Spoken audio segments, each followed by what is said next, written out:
Donc, bonjour tout le monde. On va commencer l'étude des processus de transport tubulaire. On va commencer par l'étude des mécanismes de transport dans le tube proximal. Donc, vous devez savoir à la fin décrire les mécanismes d'absorption hydroélectrolytique et des substances organiques dans ce segment. Décrire également la courbe de réabsorption du glucose et celle de sécrétion de l'acide para-aminoépurique. Et enfin, vous devez connaître le rôle du tube proximal dans la régulation du pH. Dans l'introduction, on peut dire que les transports tubulaires permettent l'élaboration de l'urine définitive par modification de l'urine primitive grâce à des processus de réabsorption et de sécrétion. Ces processus sont des phénomènes de transport transépithélial sélectif. On va les décrire. Alors, la sécrétion et même la réabsorption peuvent se faire soit de façon active, c'est-à-dire en dépensant de l'énergie, et à travers essentiellement des protéines qui présentent généralement un taux de transfert maximal appelé Tm. Donc, c'est un transport généralement limité en ce qui concerne les transports actifs. Ou bien de façon passive par simple diffusion facilitée, ou bien pour tout ce qui est, c'est-à-dire pour l'eau, c'est à travers l'osmose. Même ça se fait, ou bien ce transport il peut se faire par voie paracellulaire également. Donc ce schéma montre les différentes modalités de transport. On a le transport paracellulaire qui se fait à travers les espaces intercellulaires, à travers les jonctions intercellulaires. Donc, c'est un transport paracellulaire. Ça concerne essentiellement les molécules de petit diamètre. Alors, il y a le transport transcellulaire, c'est-à-dire la substance doit traverser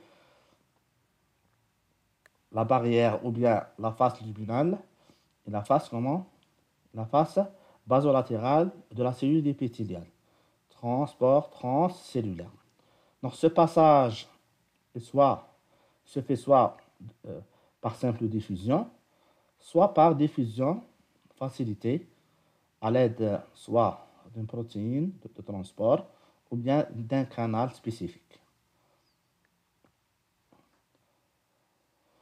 Voilà, ça montre également les modalités de transport, la réabsorption et la sécrétion. Premièrement, la réabsorption, elle est soit transcellulaire, donc il y a un passage à travers les deux membranes cellulaires, la membrane luminale et la membrane basolatérale. Alors, il y a également une réabsorption paracellulaire. Donc ici, la substance traverse l'épithélium par cet espace, ou bien à travers cet espace intercellulaire, ou bien appelé jonction intercellulaire. En ce qui concerne les sécrétions, il y a une sécrétion transcellulaire. La substance est déjà dans le sang. Elle doit traverser donc deux membranes également, la membrane basolatérale et la membrane luminale pour arriver dans l'espace tubulaire. Alors, il y a la sécrétion cellulaire. Ici, la substance sécrétée est synthétisée ou bien fabriquée dans la cellule épithéliale, bien sûr, pour être sécrétée dans l'espace tubulaire. Donc, elle va traverser une seule membrane, c'est la membrane luminale. Alors, le moteur de la plupart de ces processus de transport est le transport du sodium via la pompe Na+K+ ATPase, bien sûr, basolatérale. On doit parler de la notion de TM, c'est-à-dire la notion du transport maximal. Le Tm est la quantité maximale d'une substance que le tubule rénal peut transférer, soit par réabsorption ou bien sécrétion. Donc, il y a des TM de réabsorption et il y a des TM de sécrétion. Ça dépend de la substance. Et il est décrit par unité, ou bien ce transfert, il est décrit par une unité milligramme minute. Donc, l'unité de TM est milligramme minute. Il y a des exemples. Le glucose, par exemple, est une substance organique qui est complètement réabsorbée dans le tube proximal. Alors, elle présente quoi? Un taux de transfert maximal de 350 mg minute. Pour les phosphates, le taux de transfert maximal est d'environ 4 à 5 mg minute. Qu'est-ce que ça veut dire?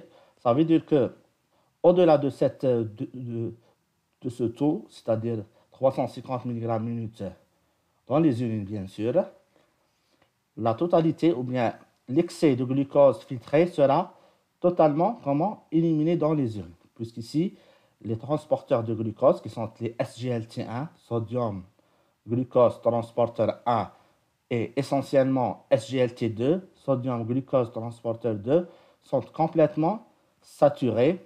Donc la vitesse de réabsorption sera stable et l'excès de glucose filtré au-delà de cette valeur est totalement éliminé dans l'urine.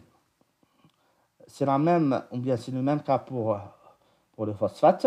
Donc lorsque la concentration ou bien le taux filtré dépasse 4 à 5 mg minute dans les conditions normales, bien sûr, l'excès de phosphate filtré sera totalement éliminé dans les urines. On va commencer le transport ou bien commencer l'étude des mécanismes de transport dans le tube proximal. Le tube proximal est le site majeur de réabsorption et même de sécrétion de la plupart des substances. Alors ici, c'est-à-dire dans le segment initial ou bien dans le segment proximal, la réabsorption hydrosodée, c'est-à-dire de l'eau et de sodium, est iso-osmotique, c'est-à-dire elle est proportionnelle. Il y a autant de sodium qui est réabsorbé, autant de sodium que de l'eau qui sont réabsorbées à ce niveau, bien à cet endroit. Et c'est une réabsorption obligatoire et non régulée. Donc, elle ne dépend pas des conditions d'hydratation, du climat, et elle n'est pas régulée par les hormones, par exemple l'ADH, l'aldostérone, etc. Donc, elle n'est pas régulée, elle est obligatoire et elle est proportionnelle ou bien iso-osmotique. Quelles sont les caractéristiques des cellules du tube proximal? Donc, les cellules du tube proximal présentent des caractéristiques histologiques qui permettent, lui permettant de quoi? D'assurer une réabsorption et un transport important. Donc, parmi ces caractéristiques, il y a cette bordure en brosse qui permettent d'augmenter la surface d'échange. Également, il y a la jonction intercellulaire à ce niveau-là, ou bien c'est-à-dire au niveau du tube proximal, elle est plus ou moins lâche. Donc, il y a un espace quand même qui permet le passage des molécules de diamètre faible, essentiellement les ions par exemple, l'eau et les ions, par voie paracellulaire bien sûr. Il y a également, comme vous voyez ici, les mitochondries, un riche équipement mitochondrial et enzymatique qui permet le quoi? Donc, permettre le travail essentiellement des pompes Na+K+ ATPase. Parce que c'est le transport du sodium dans la membrane basolatérale, bien au niveau de la membrane basolatérale, qui permet quoi? Le transport des différentes substances, essentiellement organiques ou même minérales.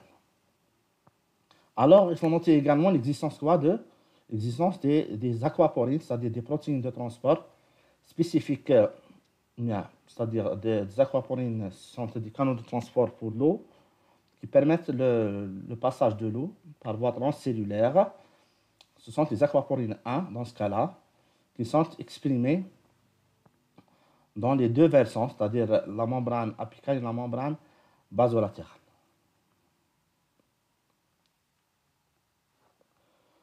On va commencer l'étude de réabsorption par la réabsorption du sodium. Dans le tube proximal, le sodium est réabsorbé massivement par un mécanisme de transport actif non saturable. C'est un transport actif secondaire, puisque c'est le transport basolatéral qui conditionne le transport luminal.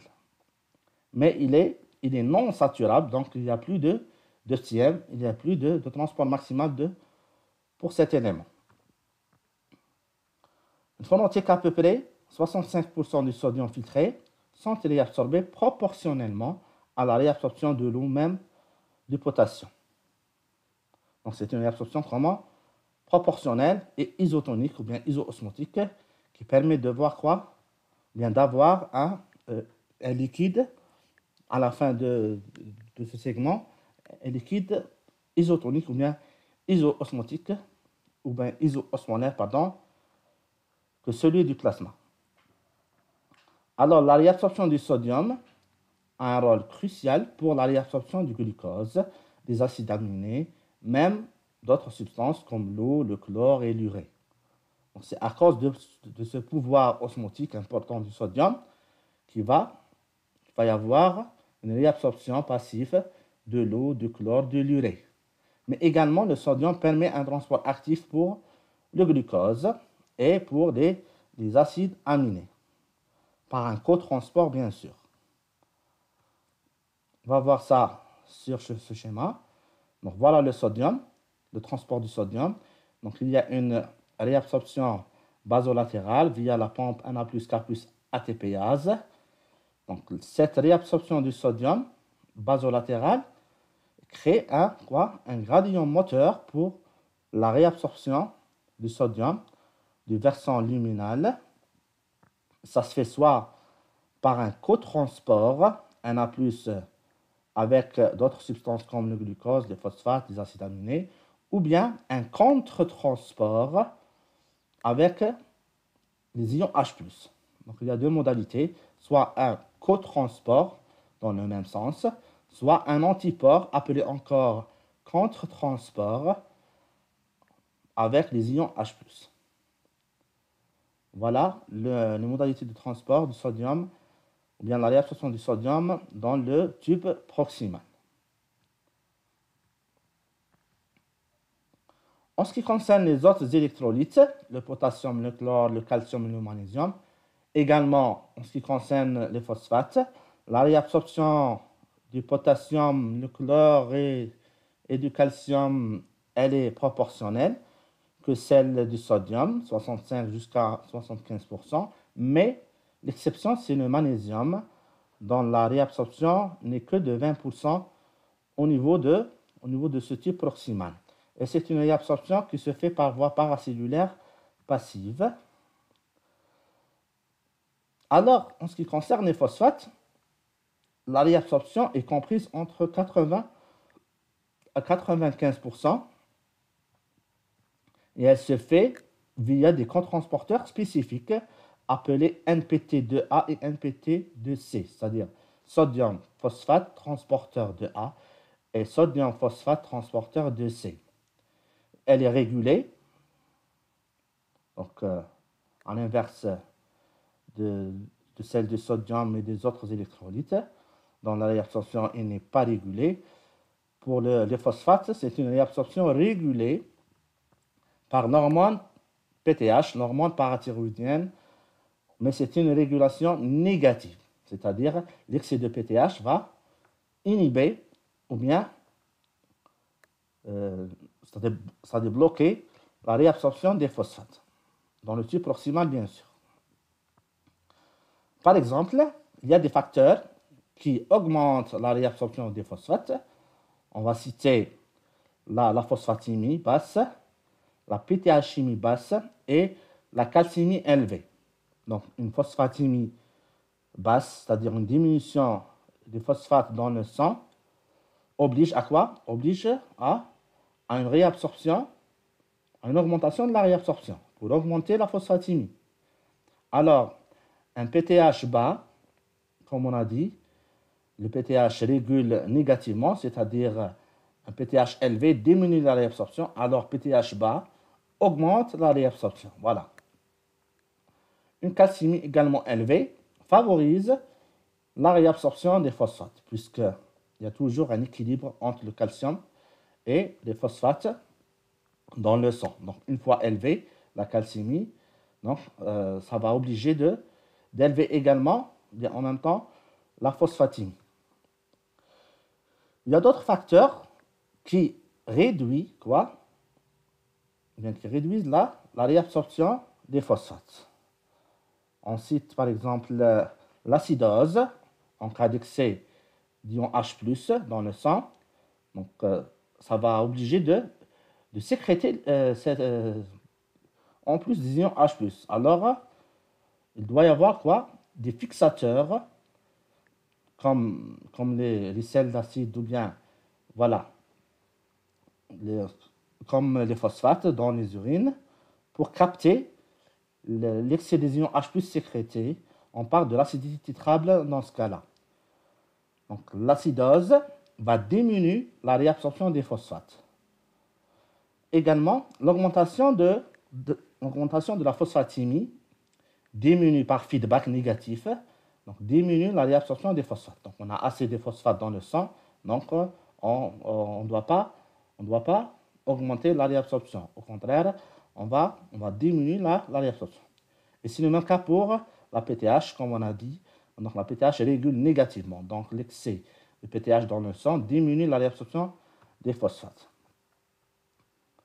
En ce qui concerne l'eau, la réabsorption est également proportionnelle à celle du sodium et ça touche environ 65% de la quantité filtrée, bien de volume filtré, et c'est l'équivalent de 120 litres.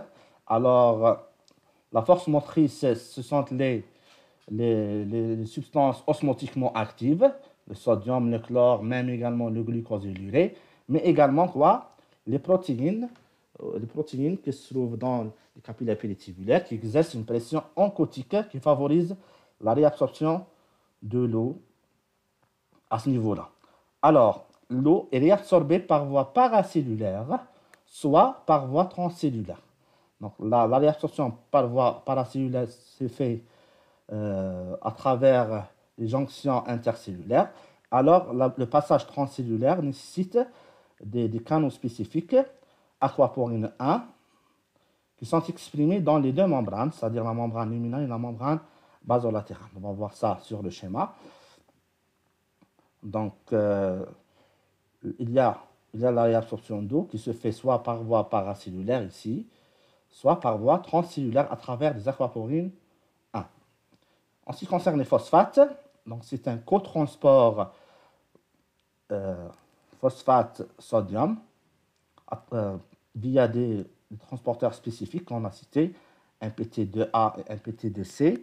Alors, ces transporteurs sont inhibés par la PTH ou bien bloqués par la PTH. C'est pour ça l'excès de PTH inhibe l'absorption ou bien la réabsorption des phosphates.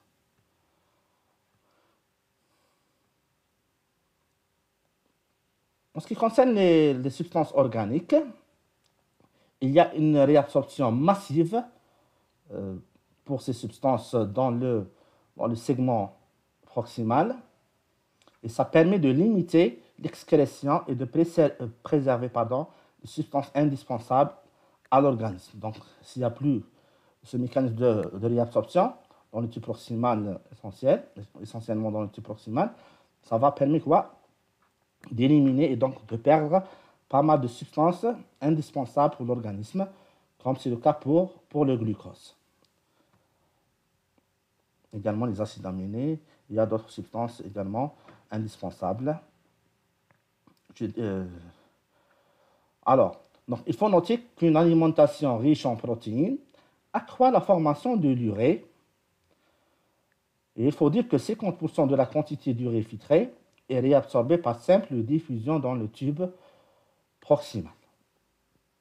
Alors l'autre va continuer son trajet et va être réabsorbé dans le tube collecteur médulaire en particulier.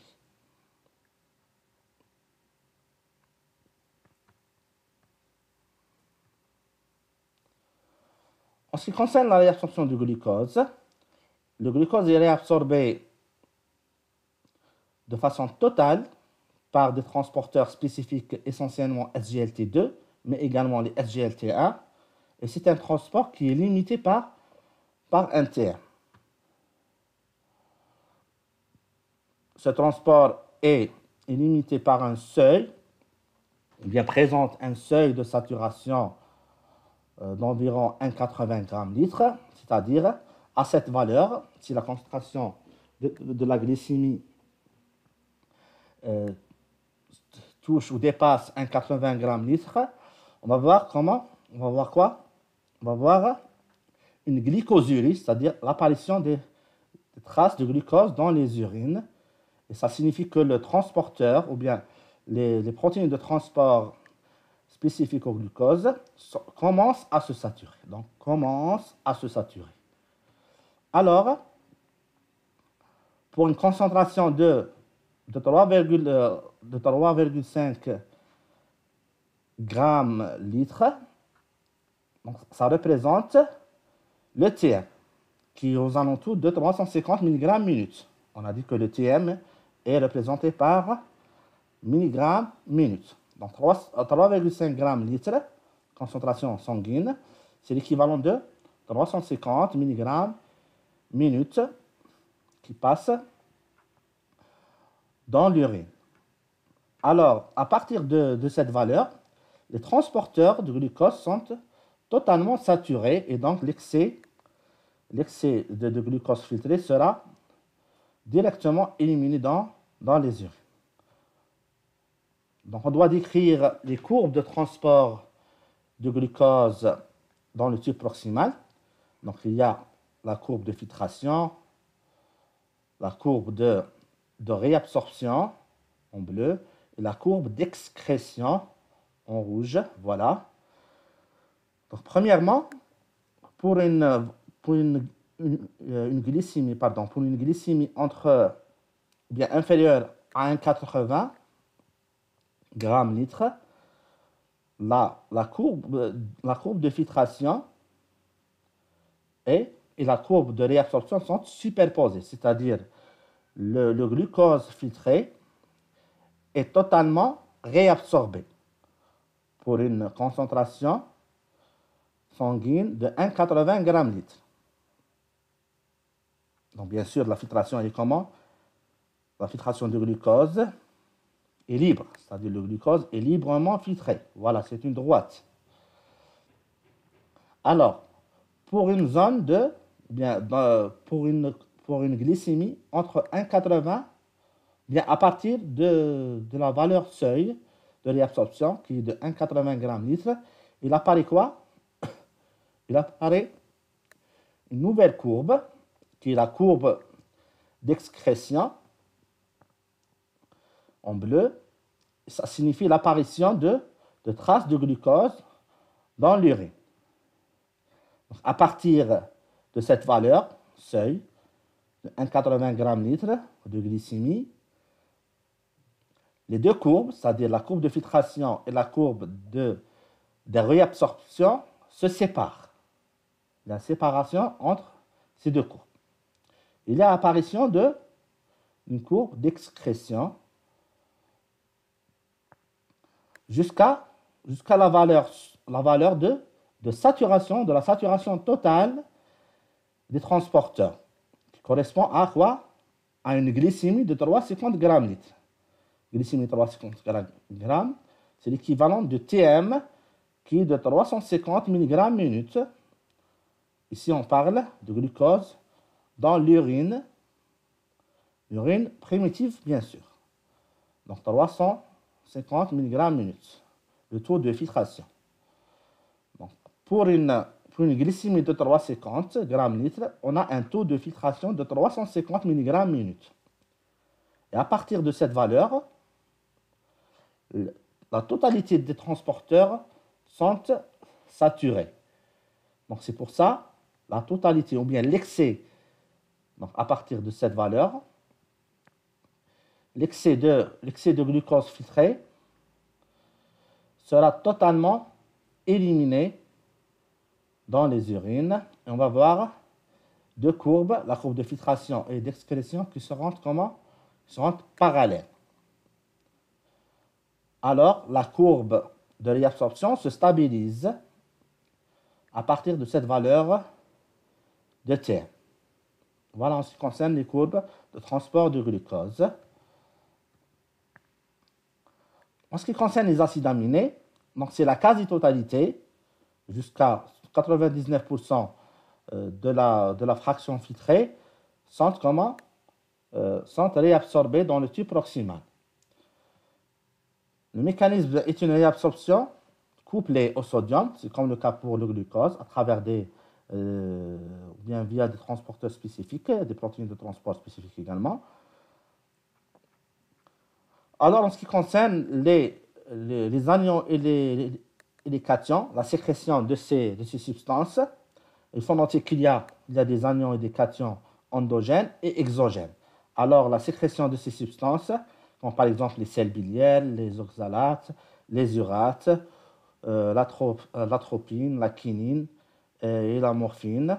Également des médicaments à élimination rénale également comme les pénicillines, le salicylate, l'acide para-amino-épurique, qui a un rôle important, un rôle physiologique important qu'on va le voir plus tard.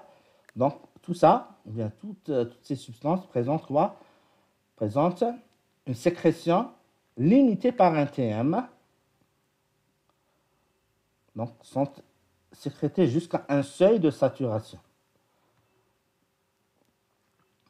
Donc, en ce qui concerne le glucose, comme on a dit, la réabsorption se fait à l'aide d'un transporteur SGLT1 ou essentiellement 2. C'est un transport, bien un transport couplé avec le sodium. Il est limité par un TM. Pour les acides aminés également, c'est une réabsorption couplée avec le sodium et limitée par un TM, toujours. En ce qui concerne les anions et les cations, également sont sécrétés, non pas réabsorbés, sont sécrétés selon un TM de sécrétion. On doit parler quand même de l'acide para-amino-épurique. Donc, on a dit qu'il présente un intérêt physiologique important qui est quoi? Ou bien représenté par l'estimation ou bien la mesure du débit plasmatique rénal. Le pH ou bien l'acide para-amino-épurique est une substance exogène utilisée pour la mesure du débit plasmatique rénal. Pourquoi? Puisque son extraction du sang, donc une fois administrée ou bien injectée, va être éliminée, donc est totale. Cette extraction, elle est totale et ça se voit dans un seul passage ou bien dans un seul tour. Il présente toujours, comme on a dit pour les cations et les anions organiques, donc il présente un TM de l'ordre de 75 mg minute. C'est-à-dire, à partir de cette valeur de 75 mg minute dans l'urine primitive, bien sûr, à partir de cette valeur, l'excès d'acide para-amino-épurique et comment administrer l'excès de cet acide va être accumulé dans le sang, bien reste dans le sang. L'acide para-amino-épurique est librement filtré, comme le cas pour le glucose, mais il est non réabsorbé. Alors, la partie qui a échappé à la filtration et circule bien sûr dans les capillaires péritubulaires, elle est activement sécrétée par le tube proximal, bien par les cellules de tube proximal. Donc, on va éliminer la totalité du glucose, d'acide para-amino-épudique injecté dans un seul passage. Donc c'est pour ça le débit plasmatique rénal est égal à la clairance de l'acide para-amino-épudique, qui est de l'ordre de 625 ml minute. On va quand même décrire la courbe de sécrétion ou bien les courbes de transport de l'acide para-amino-épudique dans le néphron. Donc, vous voyez ici, c'est comme le cas pour le glucose. La filtration, elle est libre. Donc, l'acide para-amino-épudique est également librement filtré. Alors, la partie qui échappe à la filtration, elle est comment? Elle est activement sécrétée par les cellules du tube proximal. Voilà la sécrétion. C'est la courbe de sécrétion. L'excrétion, c'est-à-dire la quantité d'acide para-amino-épudique éliminée dans les urines, bien dans l'urine, est la somme des deux. C'est-à-dire, elle est égale à la courbe de filtration, bien la quantité filtrée, plus la quantité sécrétée. Donc, la quantité filtrée plus la quantité sécrétée donne la quantité ou bien la courbe excrétée. Jusqu'à la valeur de saturation des transporteurs, des protéines de transport spécifiques pour l'acide para-amino-épudique, qui se situe à 75 mg minute. Donc, pour une concentration de 75 mg minute dans les urines, qui est l'équivalent de 20 mg par 100 ml, ou bien 200 mg par litre, donc pour une dose, pour une concentration sanguine de 200 mg litre, on va voir la saturation. Donc, à partir de cette valeur, la sécrétion, ou bien les transporteurs sont saturés, et donc la courbe de sécrétion s'aplatit, et donc la sécrétion devient stable. Il n'y a plus d'excès de sécrétion à ce point-là. Alors, l'excès d'acide para-amino-épudique injecté ou bien administré sera comment? Reste dans le sang. Reste dans le sang. Il ne sera pas éliminé. Donc, reste dans le sang dans ce cas-là. Et à partir de cette valeur, la courbe excrétée est égale à la courbe filtrée. La courbe excrétée est égale à la courbe filtrée. Voilà, en ce qui concerne la description des courbes de transport de l'acide para-amino-épudique.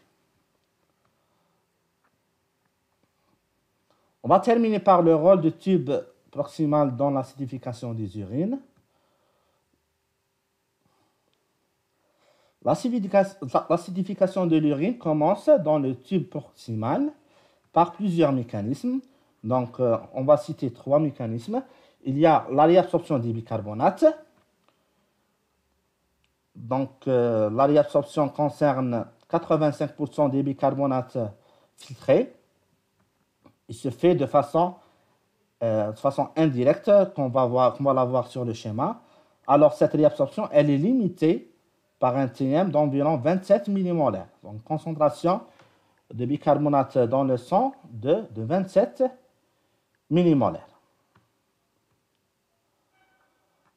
Donc, vous voyez ici la réabsorption des bicarbonates qui se fait, comme on a dit, de façon indirecte. Donc, il n'y a plus de transporteur luminal spécifique pour les bicarbonates. C'est pour ça qu'il faut qu'il y ait association avec les ions H+, pour donner l'acide carbonique. Ensuite, l'acide carbonique se dissocie en H2O et CO2, en présence de l'anhydride carbonique luminale. Ensuite, il y a réabsorption par simple diffusion de quoi? C'est-à-dire du gaz carbonique. Ensuite, à l'intérieur de la cellule, le gaz carbonique s'associe à nouveau avec les molécules d'eau, en présence toujours de l'anhydride carbonique, pour donner l'acide carbonique de deuxième fois. Ensuite, l'acide carbonique se dissocie en bicarbonate et ion H+, toujours par l'intervention de l'anhydrase carbonique cytoplasmique dans ce cas-là, et les bicarbonates seront comment réabsorbés par des transporteurs spécifiques basolatérales, par un transporteur basolatéral spécifique. Alors les ions H+, sont pompés une nouvelle fois pour servir à la réabsorption d'une nouvelle molécule de bicarbonate. Donc les ions H+ servent comme générateur de la pompe H+, Na+, et qui permet la réabsorption du bicarbonate dans ce cas-là. La deuxième possibilité, ou bien le deuxième mécanisme, c'est la formation de l'acidité titrable, essentiellement sous forme des phosphates, et qui permet l'élimination, l'excès des ions H+. Donc c'est une forme importante pour l'élimination de l'excès des ions H+. L'ion H+ sécrété se lie à un anion de sel d'acide faible, qui est généralement le phosphate, HPO4-2-. Alors, pour former un acide faible, H2PO4-, et pour ce qui permet l'élimination de l'excès des ions H+. La troisième forme d'élimination, c'est soit l'association avec les molécules de NH3, c'est-à-dire l'ammoniac, bien sûr, dans l'espace tubulaire, et on parle dans ce cas-là de l'ammoniogénèse, soit une sécrétion directe des molécules de NH4, c'est l'ammonium, qui se fait dans la cellule tubulaire, et donc la sécrétion directement sous forme d'ammonium. On va voir ça sur le schéma. Donc, en ce qui concerne la forme d'élimination sous forme d'ammonium ou bien d'ammoniac, il y a ici, comme vous voyez ici, la glutamine qui est la source du NH3. La NH3 est sécrétée. Elle va passer par simple diffusion. Le NH3 se lie ou bien se combine aux ions H+, dans la lumière tubulaire. Ici, on parle de l'ammoniogénèse pour former l'ammonium. C'est une forme d'élimination de l'excès des ions H+. Soit, la deuxième possibilité, c'est que ces ions ou bien ces molécules NH4+, seront formées à l'intérieur de la cellule. Voilà, vous voyez ici. Donc, le NH3 se lie à l'intérieur de la cellule aux ions H+, pour donner NH4+. Le NH4+, sera sécrété par un antipore, NH4+, Na+, et donc c'est une sécrétion active dans ce cas-là, toujours pour éliminer l'excès des ions H+. Là, en ce qui concerne l'acidité titrable, les ions H+, qui sont issus de la dissociation de l'acide carbonique à l'intérieur de la cellule épithéliale, seront comment sécrétés vers ou bien dans l'espace tubulaire. Alors, dans l'espace tubulaire, seront liés à quoi? À des sels d'acide faibles, comme les phosphates, pour former des anions, ou bien pour former un acide faible, par exemple l'H2PO4-. Voilà.